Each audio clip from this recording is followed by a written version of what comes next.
फिर से स्वागत है। छुट्टी के बाद आप सभी का स्वागत है। सुप्रभात सभी को। शारदीय का आपको अभिनंदन के साथ, शुभ विजय के साथ आप सभी का आज के क्लास में स्वागत है। ठीक है बच्चों, आज हम लोग 10वीं के सभी बच्चों का स्वागत है। आज हम लोग उत्साह अर्थात कविता उत्साह जो सूर्यकांत त्रिपाठी निराला के द्वारा रचित है उनके बारे में थोड़ा सा चर्चा करेंगे। ठीक है, आइए पहले हम लोग कवि के बारे में जानते हैं। ठीक है, कवि सूर्यकांत त्रिपाठी निराला, ठीक है, ये एक छायावादी कवि थे। अर्थात मैं आगे बता चुकी हूँ कि हिंदी साहित्य को 4 भागों में बांटा गया है: आदिकाल, भक्तिकाल, रीतिकाल और ये छायावादी काल। ठीक है, छायावादी काल अर्थात आधुनिक काल को ही माना जाता है। छायावाद अर्थात इसमें नए नए विषयों का प्रयोग के साथ कविता के माध्यम से इसका प्रस्तुत की जाती थी। ठीक है, तो ये छायावादी सूर्यकांत त्रिपाठी निराला छायावादी कवि थे। ठीक है, इनके कविता में अधिकतर प्रकृति के माध्यम से उन्होंने अपना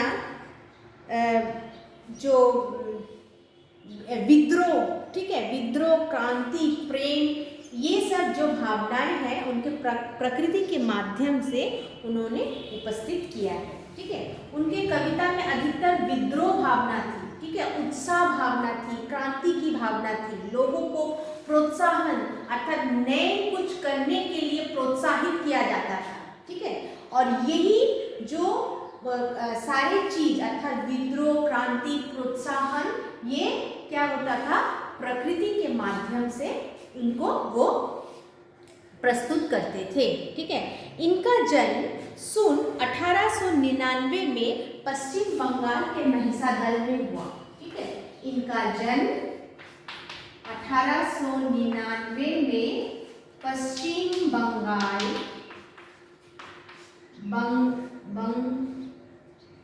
बंगाल के महिसादल नामक, ठीक है, जगह में हुआ था। ये मूलतः उत्तर प्रदेश के उन्नाव जनपद के निवासी थे। इनके पिता का नाम राम सहाय त्रिपाठी था जो रियासत महिसादल के कोषाध्यक्ष थे। ठीक है, अर्थात ये इनका जन्म बंगाल में, हमारे पश्चिम बंगाल में हुआ था, लेकिन रहने वाले ये यूपी के थे। ठीक है, और इनके पिता ये जो महिसादल के जो रियासत थे उनमें वो कोषाध्यक्ष थे। उनका पिता का नाम था राम सहाय त्रिपाठी। ठीक है, इनकी माता जी का देहांत तब हो गया जब निराला जी का उम्र मात्र 3 वर्ष का था। अर्थात इनकी सर से माता की जो छाया थी अर्थात माँ उनको 3 वर्ष जब उनकी उम्र थे उनकी माता का देहांत हो गया। ठीक है, अच्छा, इन्होंने बंगाल में ही रहकर संस्कृत, बांग्ला तथा दर्शन शास्त्र का अध्ययन किया। इन्होंने बंगाल में ही रहकर अपना जो अध्ययन पूरा किया और संस्कृत, बांग्ला, हिंदी और दर्शन शास्त्र में इन्होंने अध्ययन किया। ठीक है, अच्छा, इनकी पारिवारिक जीवन उतना सुखमय नहीं था। पत्नी का देहांत भी हो जाता है एवं अकाल मृत्यु उनका प्रिय पुत्री सरोज का भी अकाल मृत्यु के कारण वो बहुत टूट जाते हैं। ठीक है, और परिस्थितियों से संघर्ष करते हुए इनका मृत्यु 15 अक्टूबर सन 1961 में हो गई थी। ठीक है, मृत्यु कितना है, 15 अक्टूबर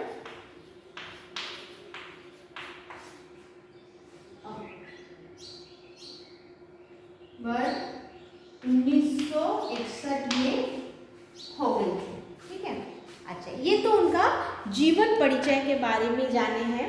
ठीक है, उनके थोड़ा से रचनाओं के बारे में जानेंगे। उन्होंने काव्य, उपन्यास, कहानी संग्रह, निबंध संग्रह, पत्रिका संपादक, सारी चीज़ों में उन्होंने अपना दखल अंदाजी दिखाया। ठीक है, काव्य भी लिखे हैं, उपन्यास भी लिखे हैं, निबंध भी लिखे हैं, कोई जो पत्रिकाएं होते हैं, मैगजीन, उनका संपादक भी रह चुके हैं।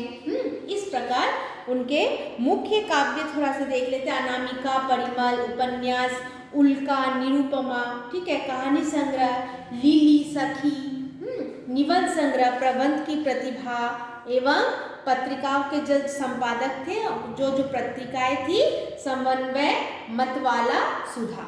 ठीक है, आइए अब उनके काव्य में क्या विशेषताएं थी वो थोड़ा देखते हैं। ठीक है, काव्य में निराला के काव्य में, ठीक है, अधिकतर हम लोग देखते हैं दार्शनिकता, ठीक है, फिलोसॉफी, दार्शनिकता, विद्रोह, क्रांति, प्रेम और सरलता, ठीक है, ये सब उन्होंने प्रकृति के माध्यम से हम सबको उपहार दी है। ठीक है, ये जो विषय था अर्थात क्रांति, प्रेम, विद्रोह, उन्होंने प्रकृति के माध्यम अर्थात नेचर के माध्यम से उन्होंने हमें उपहार दिए हैं।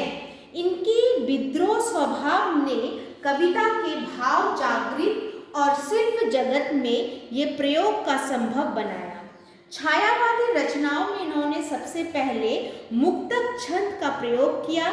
शोषित, उपेक्षित, पीड़ित और प्रताड़ित जन के प्रति इनकी कविता में जहाँ गहरी सहानुभूति का भाव मिलता है, वहीं शोषक वर्ग और सत्ता के प्रति प्रचंड प्रतिकार का भाव मिलता है। ठीक है, और एक भाव क्या मिलता है, उन्होंने जो शोषित वर्ग थे अर्थात जिन पर शोषण किया जाता है, जो वर्ग है, पीड़ित वर्ग के लिए उन्होंने अपने काव्य के माध्यम से सहानुभूति का प्रयोग किया है। ठीक है, और दूसरी तरफ जो शोषक वर्ग है अर्थात जो शोषण कर रहा है, उनके लिए प्रचंड प्रतिकार का भावना उन्होंने प्रस्तुत किया है। ठीक है, तो ये तो उनके काव्य का गुण गया।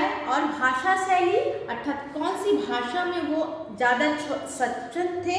निराला जी के काव्य रचना में क्रांति ला दी। इन्होंने कविता को भी बंधन से छुड़ाया, उसने भी छंद बंध से मुक्त किया। इनकी कविता में गागर में सागर भरने वाली परिमार्जित तत्सम शब्दों का भरपूर प्रयोग मिलता है, परंतु ये नहीं कि उन्होंने अन्य शब्द का प्रयोग से परहेज किया।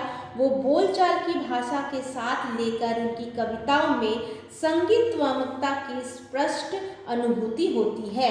कविता में पूर्ण प्रभाव अर्थात इनकी काव्य भाषा शैली क्या थी, अर्थात तत्कालीन हिंदी भाषा, अर्थात अभी के जो तत्कालीन हिंदी भाषा, हाँ, उसमें उन्होंने अपने काव्य को प्रस्तुत किया। बोलचाल की भाषा, आम लोगों की भाषा का प्रयोग किया और अधिकतर तत्सम भाषा, तत्सम शब्द अर्थात संस्कृत से लेने वाले शब्द जो हिंदी में प्रयोग होते हैं, उन सब शब्दों का प्रयोग अपने काव्य में किया। ठीक है, जो आदिकाल से जो पुराने प्रथा चली आ रही थी, ठीक है, छंद बंद मुक्त, ये सब से मुक्त करवा दिया और उन्होंने तत्कालीन जो बोलचाल की भाषा थी उनका प्रयोग किया है। ठीक है, तो आइए अब हम लोग जानते हैं उत्साह जो है वो किस तरह के कविता है। ठीक है, उत्साह कविता एक प्रोत्साहित कविता है। ठीक है, उत्साह कविता एक प्रोत्साहित कविता है जिसमें लोगों को प्रोत्साहित किया जाता है, लोगों को आह्वान किया जाता है, लोगों को मन में विद्रोह लाने के लिए किया जाता है, कुछ नए कुछ करने के लिए। ठीक है, ये भी उत्साह जो कविता है, ये कविता किस आधार पर लिखा गया, ये एक आह्वान कविता है, लोगों को आह्वान किया जाता है, आह्वान करके लोगों के मन में विद्रोह की दाना अंकुरित करने के लिए प्रोत्साहित किया जाता है, ताकि लोगों एक नए कुछ करने के लिए क्रांति कब आती है, जब लोग चेंजेस चाहते हैं। ठीक है, पुराने जो प्रेडिज्यूस चले आ रहे हैं, पुरानी प्रथा को तोड़कर एक नए सिरे से एक नया नियम लाना चाहते हैं, उसको बोलते हैं विद्रोह आंदोलन। तो यही भावना ये उत्साह कविता में हम लोग देखेंगे। ठीक है, इसी में उन्होंने प्रकृति की ये भावना भी उन्होंने क्या क्या मैंने आगे बताया कि उन्होंने कविता के माध्यम से जो भावना है, अर्थात इसमें हम लोग देखेंगे प्रोत्साहन भावना, विद्रोह भावना, उन्होंने फिर से प्रकृति का ही स्वरण आकर, अर्थात प्रकृति का ही अपना विषय बनाकर उन्होंने हमारे सामने प्रस्तुत किया है। तो इनका मुख्य विषय है, यहाँ का उत्साह विषय है बादल, ठीक है। और ये जान लीजिए कि ये जो बादल है ये सूर्यकांत त्रिपाठी निराला का मुख्य एवं अति प्रिय विषय है, ठीक है। अति प्रिय शब्द भी है, अति प्रिय विषय भी है। उन्होंने हम लोग जो देखेंगे उत्साह कविता, वो भी क्या है, इसमें हम लोग बादल के माध्यम से लोगों को प्रोत्साहित किया जाता है, ठीक है। तो हम नेक्स्ट वीडियो में आपको फिर से कविता में चलेंगे।